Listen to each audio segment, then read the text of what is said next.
Start the national anthem.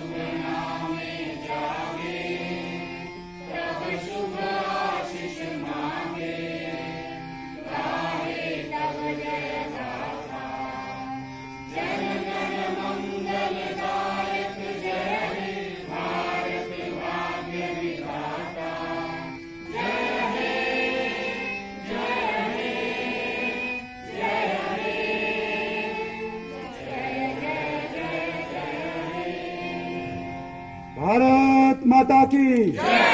Bharat Mata की जय। भारत माता की जय।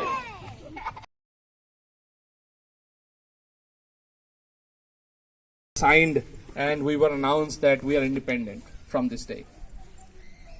This day marks the observance of thousands of sacrifices that have gone down in history for the independence of this great nation. In my welcome speech, I would simply like to highlight what the prime ministers of our great nation have told over the decades. In the first Independence Day speech, Pandit Jawaharlal Nehru, he talked about our tryst with destiny. He meant that we have reached the destiny of ours for which we had fought so hard, and we gained independence.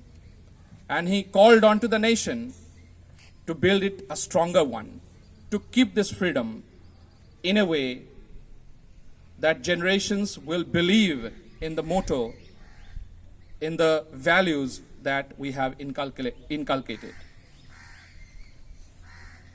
The time of Indira Gandhi was a turbulent one.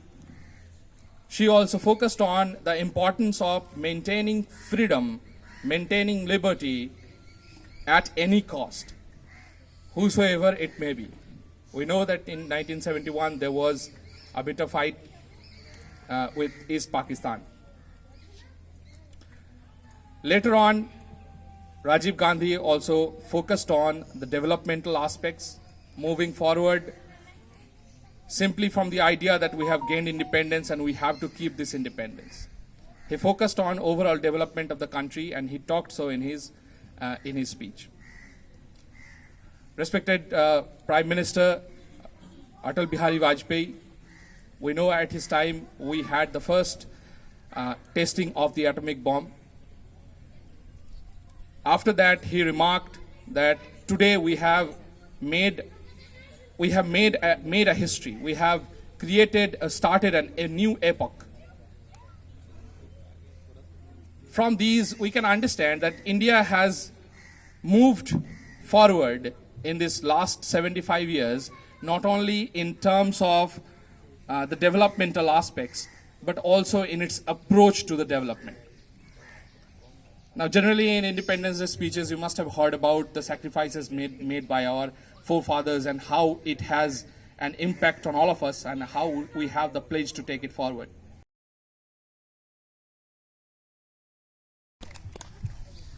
सभी को सुप्रभात और आप सभी को 75वें स्वाधीनता दिवस की ढेर सारी शुभकामनाएं।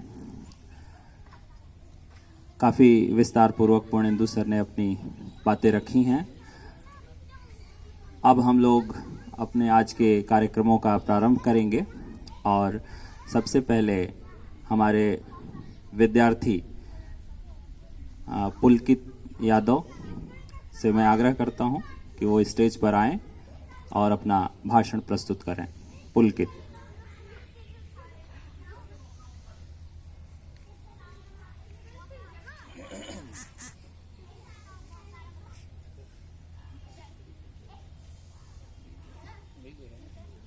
Respected Principal Sir, Vice Principal Sir, teachers and my dear friends. Today we are celebrating 75th Independence Day, the day we Indians got freedom from British rule. In India, British East India Company was established on 31st December 1600 with an objective to trade in Indian subcontinent. But with the passage of time, their ambitions grew and they laid the foundation of British Empire with victory at Battle of Plassey and Buxar in 1757 and 1765 respectively. Beginning from Bengal, their rule grew all over the India. Britishers plundered wealth from India in the name of trade. They tried to shatter Indian culture and society. Soon Indians realized their ill motives and cases of resentment began. The first landmark revolt against Britishers was in 1857. It was suppressed, but it paved the way to further movement against Britishers. The formation of Indian National Congress in 1885 was another landmark event. Home Rule Movement 1916, Non-Cooperation Movement 1920 weakened the British government. And finally, Quit India Movement proved nail in the coffin of British rule. Thousands of Indians sacrificed their life and equal number for day and night for the freedom which we enjoy today. Mahatma Gandhi, Pandit Jawaharlal Nehru, Subhash Chandra Bose, Bhagat Singh are few of who deserve worth mentioning. Since independence, we have made progress in every walk of life. We have achieved heights in science and technology, agriculture and industries, and social sector. On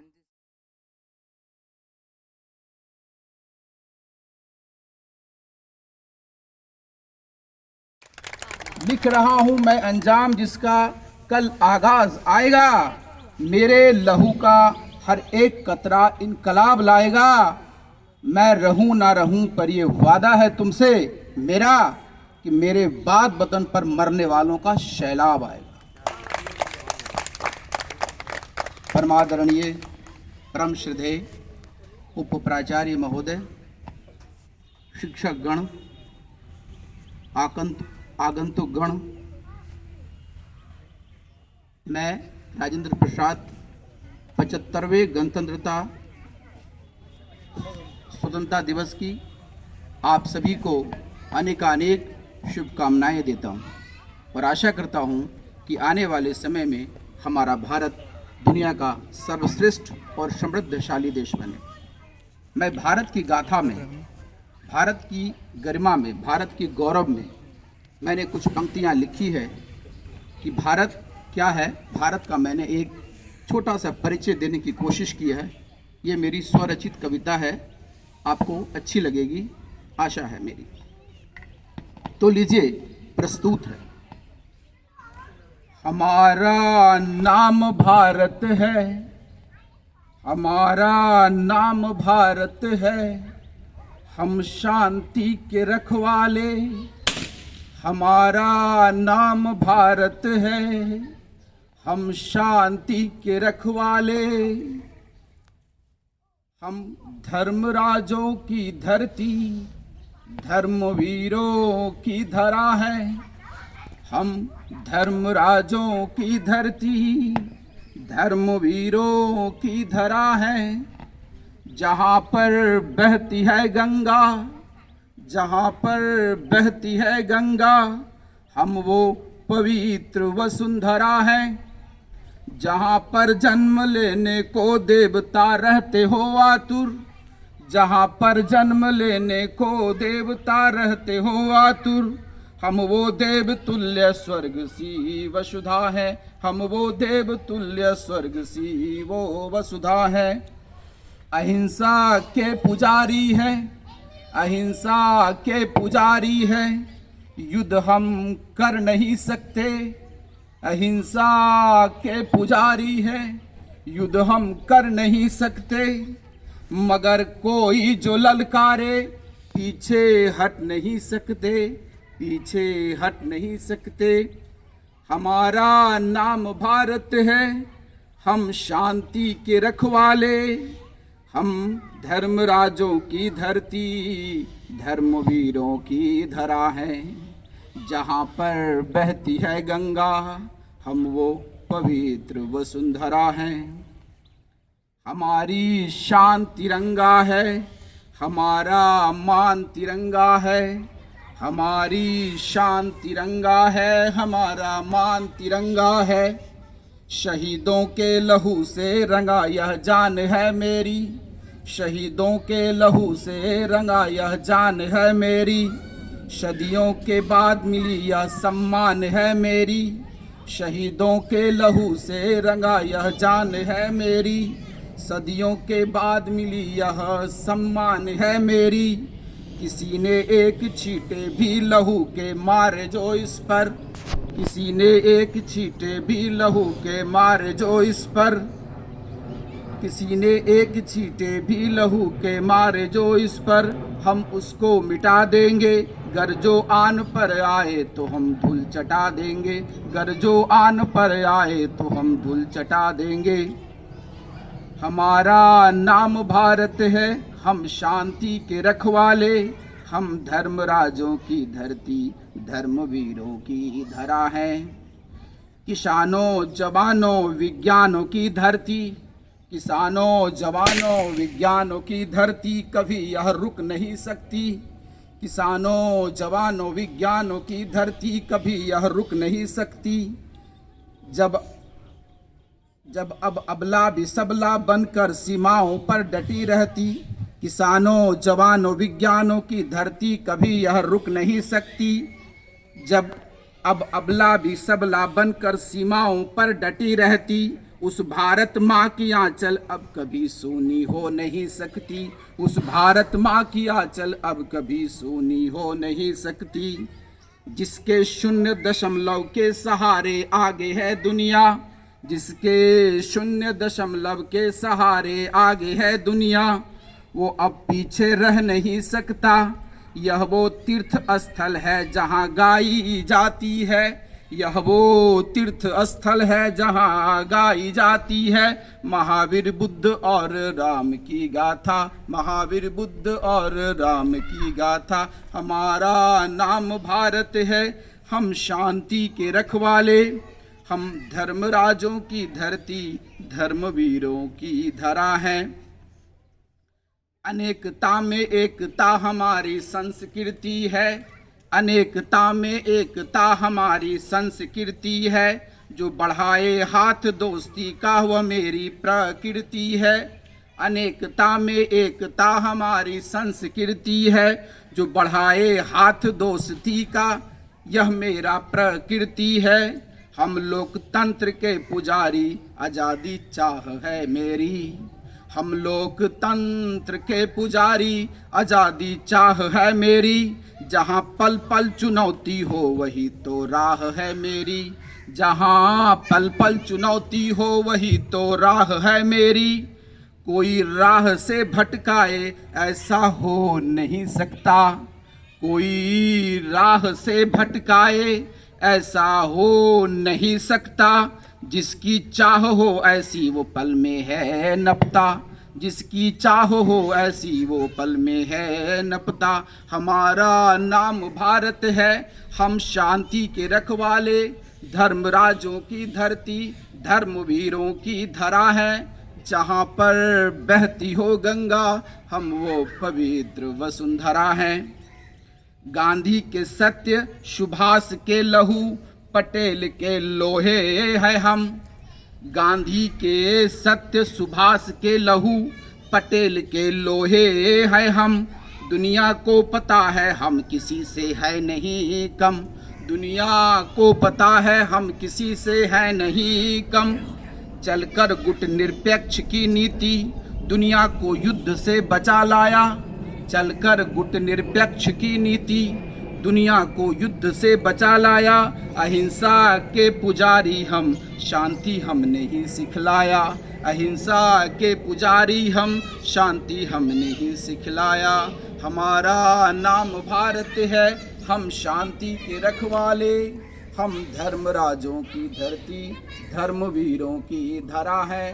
जहाँ पर बहती हो गंगा, जहाँ पर बहती हो गंगा, हम वो पवित्र वसुंधरा है।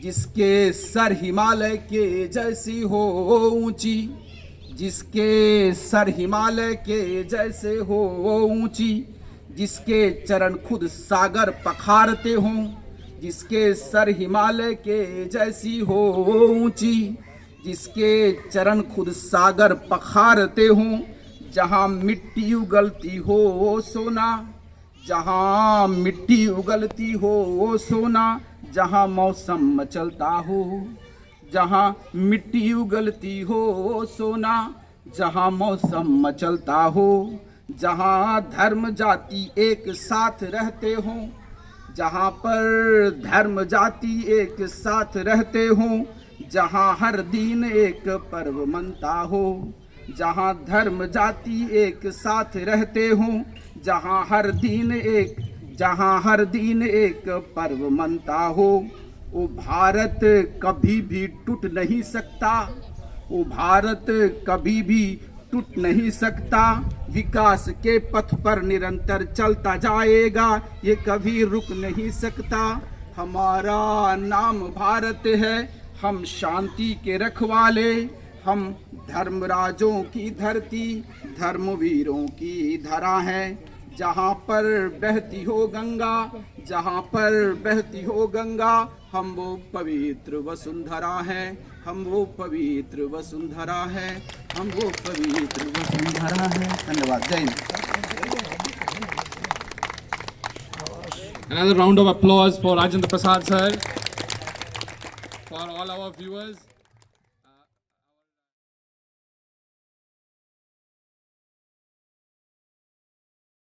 TGT Social Science. He is not from literature background, and you can understand the long poem he has written all by himself. The emphasis of the recital, as we can understand, that India is a holy land filled with every natural resources we can possibly have. We have the Himalayas, we have the oceans, we have every aspect of a geography that one country can possibly boast of. And it is only plausible that we will move forward, we will develop further. Once Mahatma Gandhi said, as Rajendra Prasad sir also focused time and again on the theory of ahimsa developed by Mahatma Gandhi. Once Mahatma Gandhi said, "You can imprison my body, but you cannot imprison my spirit. You can force me to go to prison, but you cannot get my obedience by default." So whether we follow a particular rule, particular regime, it solely depends on our spirit, and obedience is something that is gained and cannot be forced upon. Now I would like to request our respected teacher, D. Mukherjee sir, PGT Bio, to please come over the dais and deliver his message on this Independence Day. Sir, please.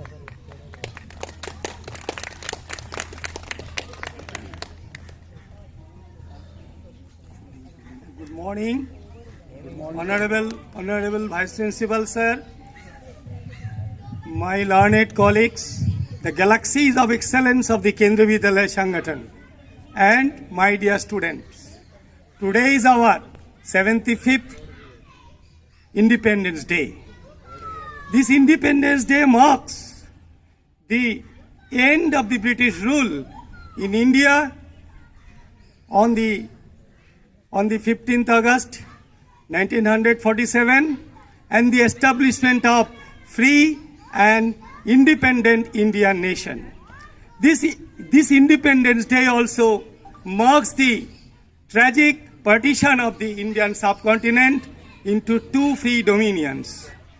I would like to extend my salutes to those freedom fighters who just sacrificed their lives for the freedom of our motherland.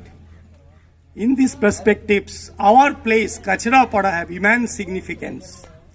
Ishwar Chandra Gupta, the editor of the Patriotic Weekly, Sangbat Prabhakar, 1831. His follower, Sri Bankim Chandra Chattopadhyay, composer of Vande Mataram, our national song, 1882.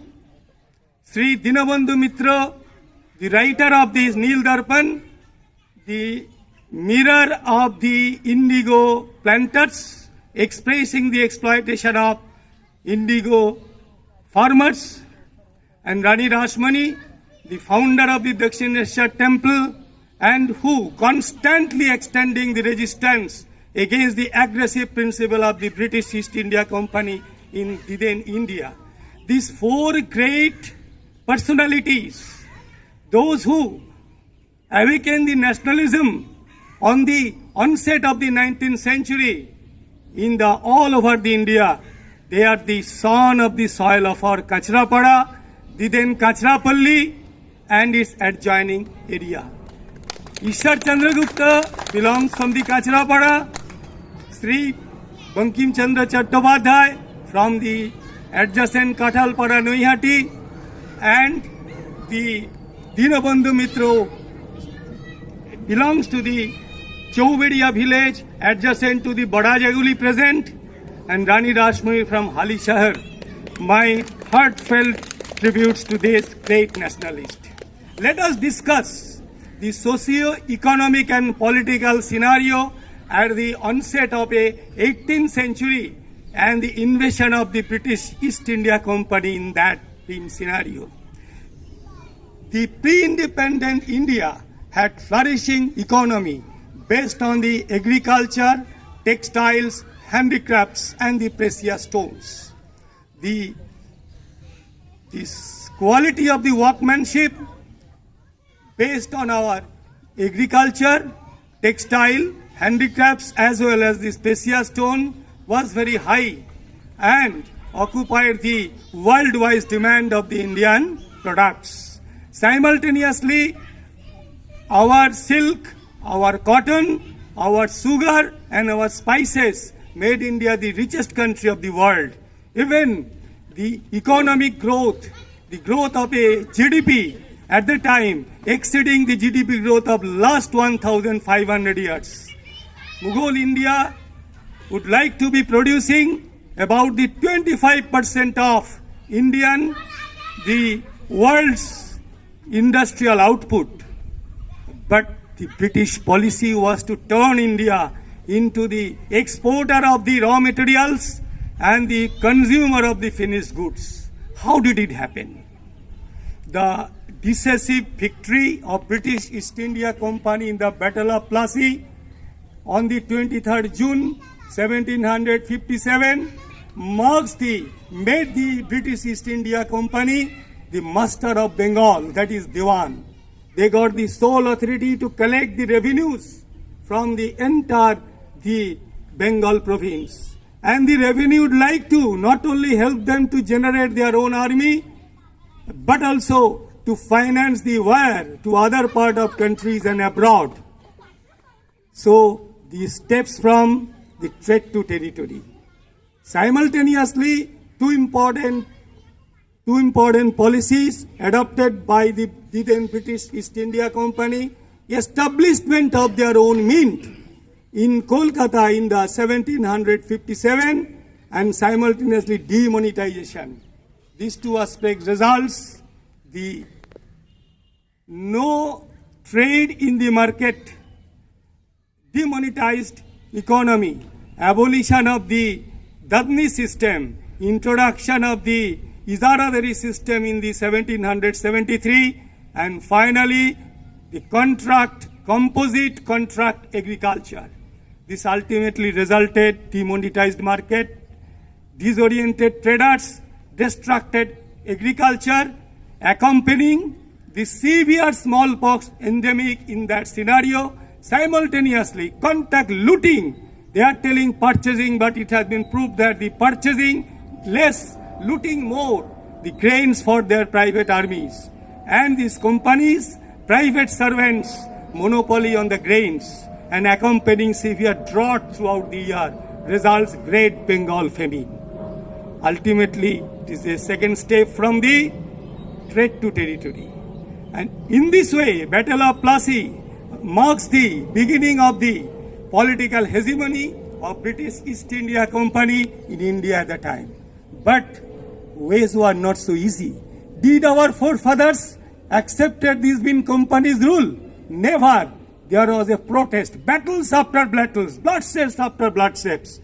Along with this battle of the Plassey, pre and post, that is been contemporary Santhal movement led by the Sri Sidhu and Kanu, Chuar movement led by the Rani Karnavati of the Karnagad of this Midnapur district of present Bengal, and simultaneously Srirangapatnam where by the Tipu Sultan, and this Mahapratap Kone of this in Tamil Nadu, and simultaneously the Paliyar where by this in Quatmenan, Mir Soyyad Titumir of the West Bengal, and the Anglo-Mysore were repeatedly, Battle of the Buxar led by Mir Qasim et al., and simultaneously the Paika Bidroho in the present Odisha led by the Munshi Jagabandhu in the name of Lord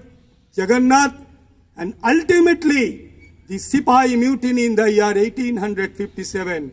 All the happenings used to prove, yes, protest was there, battles was there, bloodsheds were there, sacrifice of life was there. Freedom struggle movement starts from the time. But unfortunately, all these steps are becoming unsuccessful. But why? The answer of the why is to be subject matter of the discussion of my learned social scientists. But what I believe, I used to believe that all these movements was sectarian and in different time scale, as well as based on a social differentiation of the then Indian perspectives. But the time has passed. Along with the growing concept of the nationalism, simultaneously the socio-religious reformation, the leadership of the Indian National Congress, simultaneously the tremendous violent activities of Indian revolutionary movement, the constant sacrifice of the life of Khudiram, Bhagat Singh, Sukhdev, Rajguru, Vinay Badal Dinesh, as well as the Chandrasekhar Azad, Jatindra Mohan, and simultaneously the non-violence and this being civil disobedience movement introduced by Mahatma Gandhi and the Jawaharlal Nehru, and finally the tremendous military outstroke of the Indian National Army, Azad Hind Fauj, under the commandership of the Netaji Subhash Chandra Bose, Swadeshi movement influenced by the Rabindranath Tagore, along with anonymous national leaders, and finally the Royal Indian Navy's mutiny in the perspectives of Second World War made the backbone of the British imperialism weaken in the field of the India. They were compelled to leave India during the Second World War scenario. We achieved our independence. We become democratic. But in short, I would like to extend what is the salient feature, what is the speciality, what is the originality of our independence, of our democracy. One is the unity in being diversity that has been taught in all classes. Simultaneously, in the Europe, the welfare of a country has been decided by their own government. But in our country, the policy of the government, policy of the nation has been deeply implanted within our society. So the freedom of our society is the freedom of the India. The independence of our society equal to the independence of India. We the Indians never ready to accept the painful partition of our subcontinent. That's why in our national anthem, Jana Gana Mana Adhinayaka Jai He, we used to pray for the prosperity of whole universe and simultaneously praising the prosperity of Sindh province also, which are now the part and parcel of our neighboring country. Because our policy is Vasudhaiva Kutumbakam. Simultaneously, another song composed by Sri Rabindranath Tagore, Amar Sonar Bangla Ami Tomaye Bhalobashi, that is also the national anthem of our another neighbor country. That is also praising an imagination of undivided Bengal, because our democracy believes that Vasudhaiva Kutumbakam, universal brotherhood, Sarvojana Hitayo Cha Sukhayo Cha.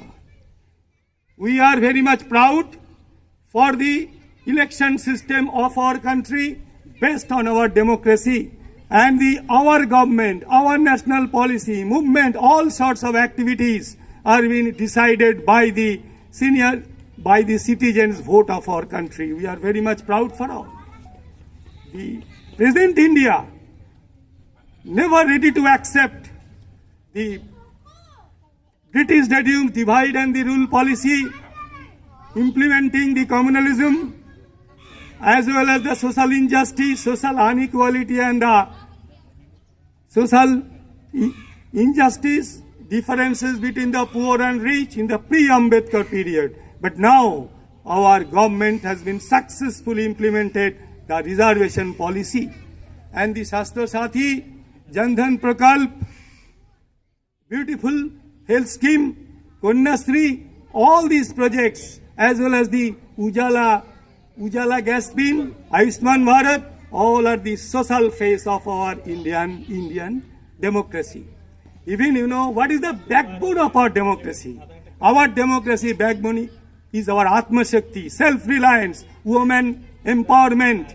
We would like to think Atmanirbhar Bharat. This is our also being backbone. But whenever we have to do some responsibility to our nation also. So we must be dutiful to our country. We may do our duties in the proper and the appropriate ways as been assigned by the nation. But does we do? While this being tax avoidance, simultaneously tax being decisiveness, if someone would like to think that whether that great person, whether he is been disobeying to our nation, he is to be the deserving to our independence, deserving to the country, deserving to the society, deserving to himself also. That is a point of the introspection. But miles to go, miles to do, miles to walk. We have to get freedom from the COVID-19 pandemic. We have to get freedom from the plastic abundant uses. We have to develop the pollution-free, eco-friendly world. I would like to congratulate the sports personalities, those who have achieved the highest achievement in the last Tokyo Olympiad. So we would like to extend, let us pray for the fit India, skilled India, smart India, digital India. That's all. Jai Hind, Jai Bharat.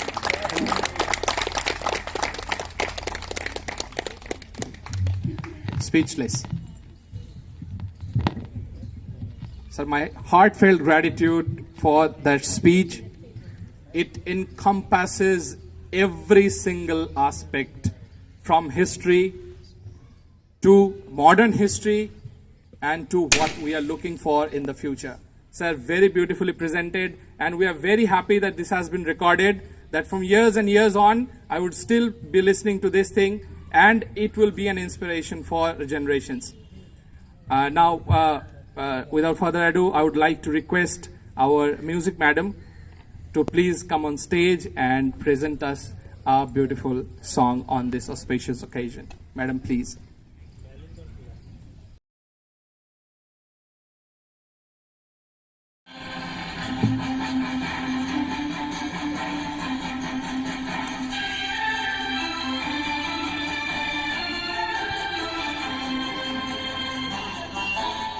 अपनी आज़ादी को हम हरगिज़ मिटा सकते नहीं, अपनी आज़ादी को हम हरगिज़ मिटा सकते नहीं।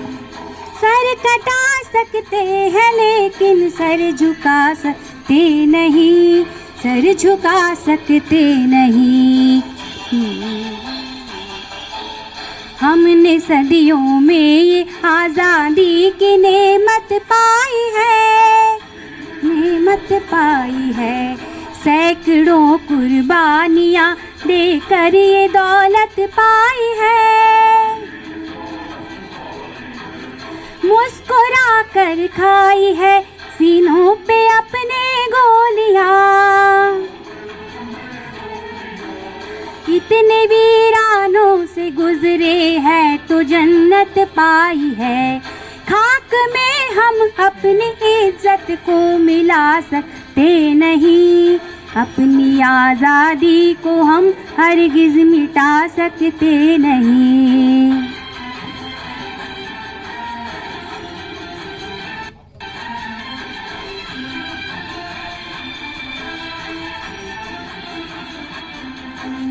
क्या चलेगी जुल्म की अहले वफा के सामने, आ नहीं सकता कोई शोला हवा के सामने।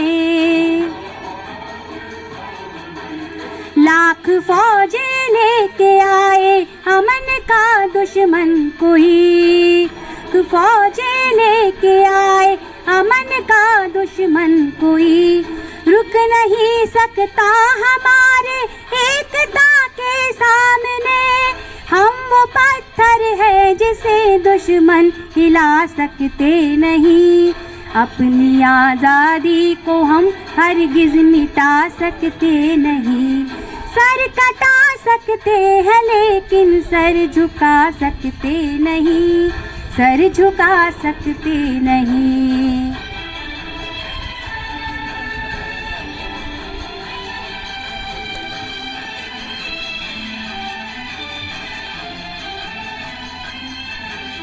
वक्त की आवाज के हम साथ चलते जाएंगे,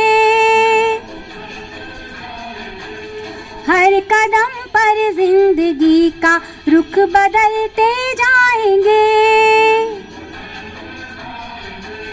गर वतन में भी मिलेगा कोई गद्दारे वतन, अपनी ताकत से हम उसका सर कुचलते जाएंगे।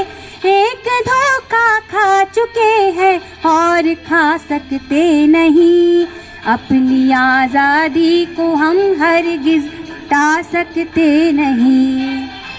वंदे मातरम, वंदे मातरम, वंदे मातरम, वंदे मातरम। हम वतन के नौजवान हैं, हमसे जो टकराएगा वो हमारी ठोकरों से खाक में मिल जाएगा। वक्त के तूफान में बह जाएंगे जुल्मों से सितम, आसमां पर ये तिरंगा उम्र भर लहराएगा। जो सबक बापू ने सिखलाया भुला सकते नहीं, हैं लेकिन सर कटा सकते नहीं, सर कटा सकते हैं लेकिन सर झुका सकते नहीं।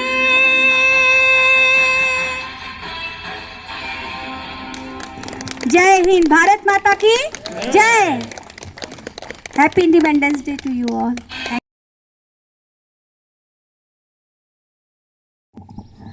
बहुत ही सुमधुर प्रस्तुति मैडम के द्वारा, जिन्होंने हम सभी के हृदय तंतुओं को झंकृत कर दिया और देशभक्ति की भावना पूरी तरह से हमारे अंदर हिलोरें मारने लगी।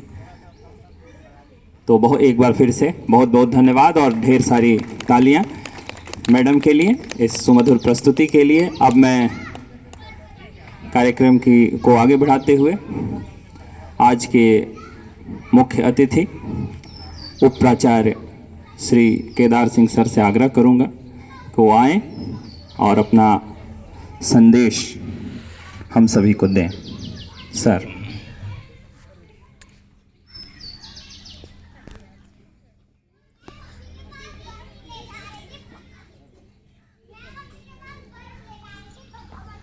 सभी को सुप्रभात। इस 75वें स्वतंत्रता दिवस के उपलक्ष्य में मैं प्राचार्य महोदय की ओर से और मेरी तरफ से सभी शिक्षक साथियों को और उनके परिवार के सदस्यों को शुभकामनाएं इस प्लेटफॉर्म से अग्रेसित करता हूं। प्राचार्य महोदय किसी स्वास्थ्य कारणों की वजह से आज इस समारोह में शामिल नहीं हो पाए। हम ईश्वर से कामना करते हैं तुरंत स्वस्थ होकर जल्द ही हमारे बीच में वापस होंगे। शुरुआत करें श्री पूर्णेंदु घोष जी से, जिन्होंने बहुत अच्छी शुरुआत की, काफ़ी कुछ बताया। उसके बाद पुलकित यादव ने एक विद्यार्थी के जितना संक्षिप्त भाषण दिया। राजेंद्र प्रसाद सर ने एक एक शब्द में उनकी कविता का सुना। प्राचीन भारत से लेकर अब तक शायद ही किसी पहलू को, भारत की विशेषता को उन्होंने छोड़ा हो। जहाँ तक मेरी नॉलेज है अबाउट इंडिया, किसी भी पहलू को नहीं छोड़ा, सबको कवर किया और बहुत ही अच्छी कविता उन्होंने प्रस्तुत की। मुखर्जी सर ने तो हम सामान्य भाषा में बोलते हैं कि झंडे गाड़ दी। इतना ओजस्वीपूर्ण और विज्ञान के शिक्षक होते हुए भी इतिहास को इतनी नज़दीकी से देखना और इतने स्वतंत्रता सेनानियों के इतने जगह के, साउथ इंडिया, केरला, तमिलनाडु से लेके बंगाल और कहाँ तक पूरा कवर करके एक एक का नाम और जगह और तारीख तक इनको इतनी याद थी। और एक फ्लो में जितना बोला, तो मैं भाषा का विद्यार्थी होने के बाद मुझे भी थोड़ा सा लग रहा था कि मुझे भी काफ़ी कुछ सीखने की आवश्यकता है। तो बधाई, मुखर्जी सर भी बधाई के पात्र हैं। तो सभी ने अच्छा किया। अब बोलने को तो आप लोग सभी ज्ञानी हैं, गुणीजन हैं, बच्चों को सिखाते हैं। जो मैं पढ़ता हूँ वही आप भी पढ़ते हैं। आपकी अपनी विचारधारा है। हर समाज के हर व्यक्ति का भारत को सुदृढ़ बनाने में, मजबूत बनाने में, आत्मनिर्भर बनाने में अपने अपने तरीके से योगदान हमें करना होगा। हम चूँकि शिक्षक हैं, तो जब देश आज़ाद हुआ था तो मुश्किल से 10% आज़ादी भी शिक्षित नहीं थी, साक्षर नहीं थी।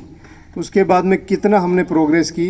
और यदि हम शांत बैठ के सोचेंगे किस क्षेत्र का सबसे बड़ा योगदान देश को प्रोग्रेस करने में है, तो वो शिक्षा है। यदि शिक्षा नहीं होती या शिक्षा नहीं होगी किसी भी राष्ट्र में, तो उसके लिए प्रोग्रेस करना लगभग असंभव है। दूसरी जो कई समस्याएं जिनसे हम लड़ रहे हैं अभी, उनको भी शिक्षा के माध्यम से ही दूर किया जा सकता है।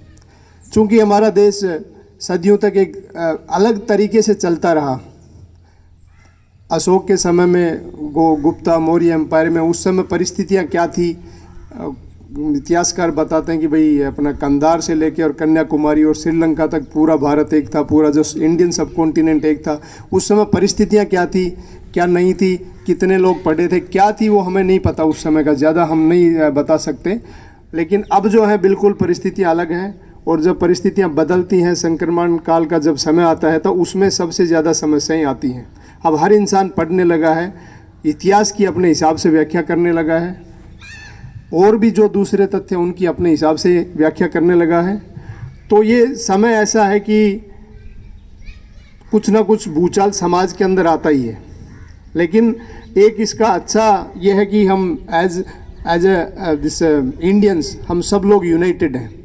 तो हमारा दायित्व है शिक्षक होने के नाते इस समय और भी बढ़ जाता है। हम विद्यार्थियों में एक लॉजिकल, रेशनल, एनालिटिकल और साइंटिफिक सोच डेवलप करें।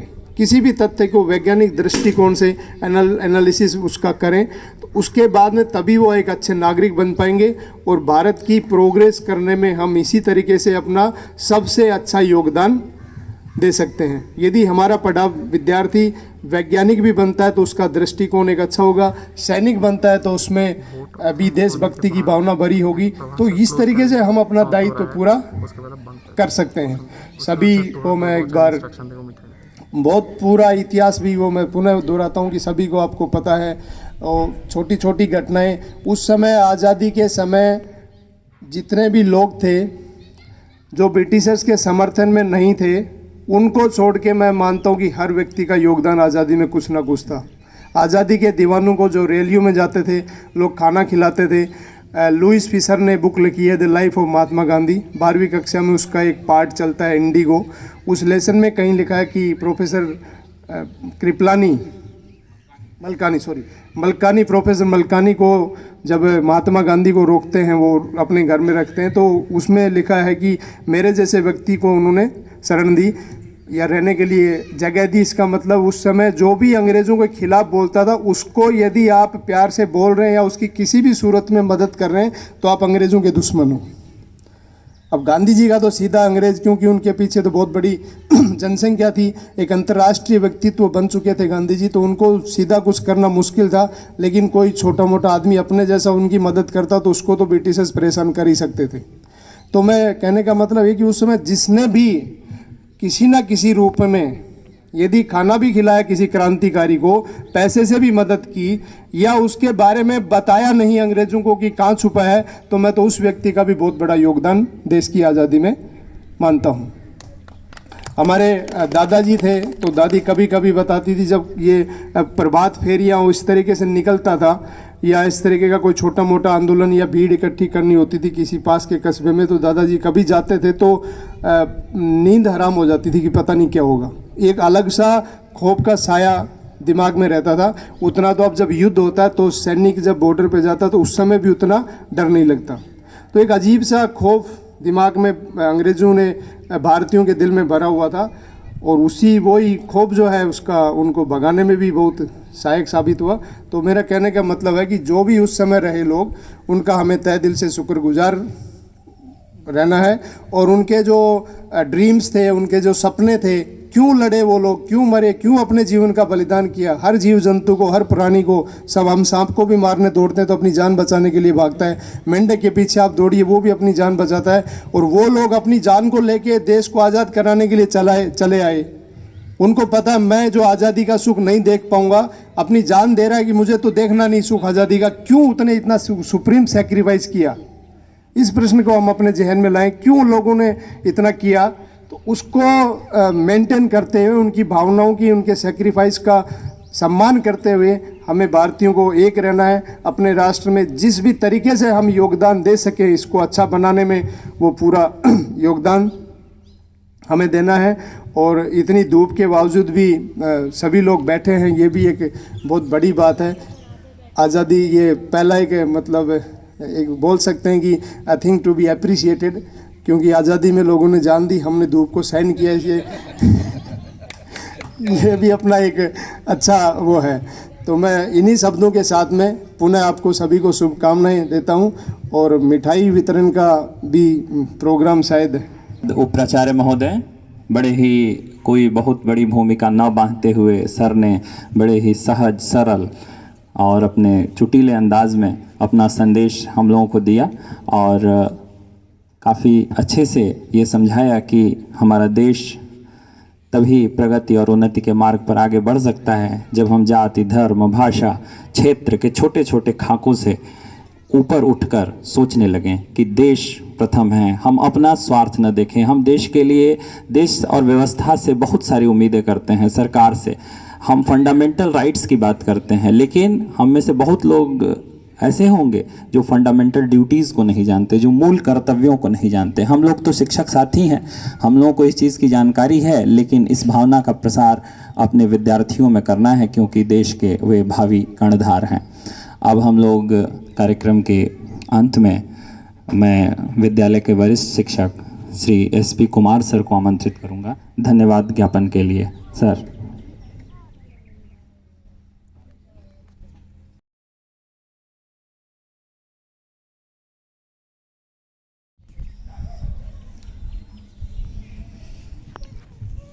भारत माता की, भारत माता की, भारत माता की।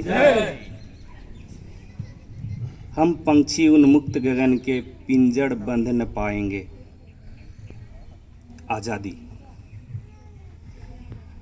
और आज़ादी मिली हुई है, हम उसको मनाने के लिए यहाँ इकट्ठे हुए हैं और अपनी अपनी भावनाएं व्यक्त किए।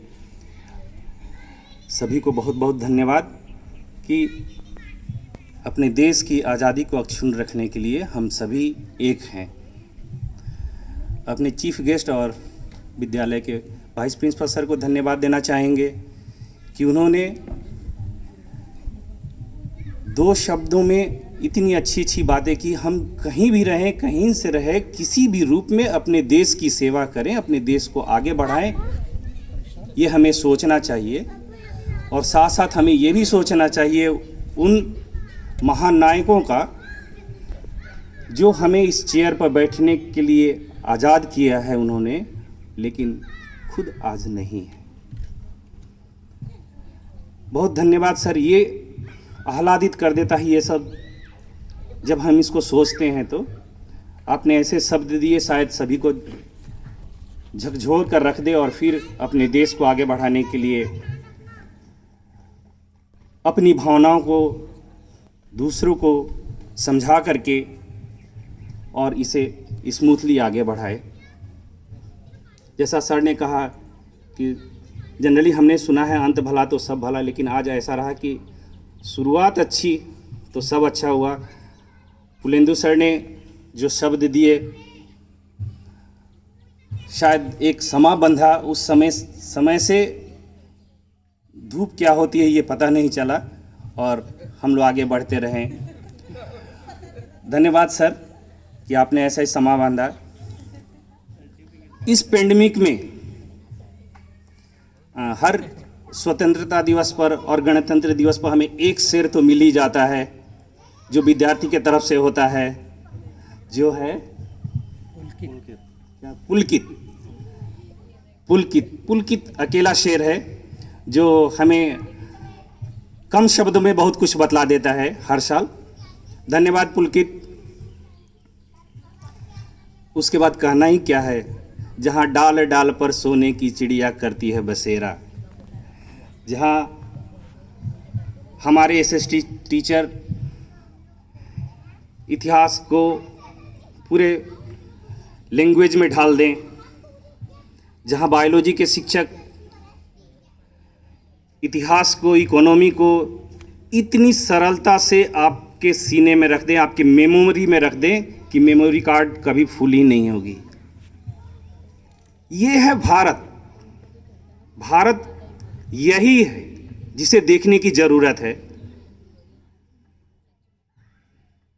अतः राजेंद्र सर और मुखर्जी सर को बहुत बहुत धन्यवाद, जो कि आपने इस मेमोरी कार्ड में कितना स्पेस लिया, ये फुल भी नहीं होगा और जगह भी बना दे रहा है कि और भी स्पेस है हमारे पास। इसी की जरूरत है, यही भारत है, यही केंद्रीय विद्यालय है जहां हम रहते हैं। हम आसपास भी नहीं जानते थे। 20 ईयर्स से मैं हूं यहाँ, नहीं जानता था। जिन्होंने यहाँ जन्म लिया शायद वो भी नहीं जानते होंगे, लेकिन आज सर ने पूरा दिखलाया कि क्या होता है।